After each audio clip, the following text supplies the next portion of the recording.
Oh, boys, I'm pleased to see you. I don't know where you come from, but I give you all the welcome I've got to offer you.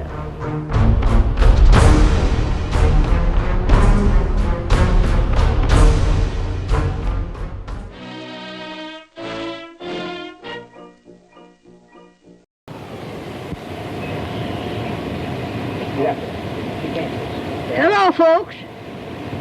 How you feel? Good this morning? Hope you do. I'm trying to get on my feet again. Feel pretty good. Thankful it's as well as it is. Oh, boys, I'm pleased to see you.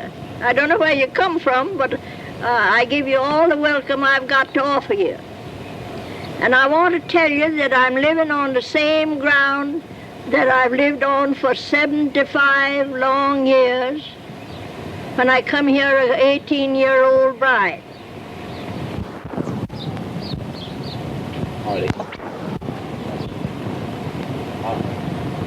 I went to Washington 50 years and a little more ago.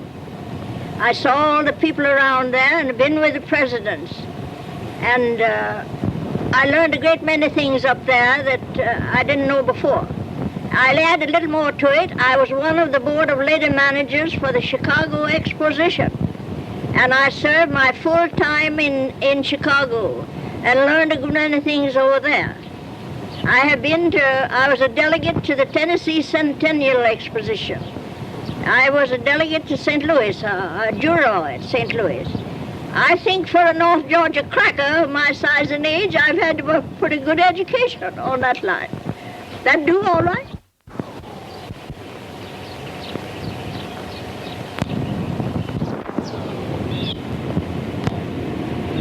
I was a 3-year-old girl when the Indians were moved from this country to Indian Territory. I have an indistinct recollection of seeing the red men as they went through the woods, for everything was woods nearly at that time. I have a distinct impression, if a 3-year-old child can have it. Nevertheless, I've been here since that time, and I've seen the march of progress all the way. At that time, we had only stagecoaches, and we only had horses and buggies, and we had lots of footback travelers. I remember all of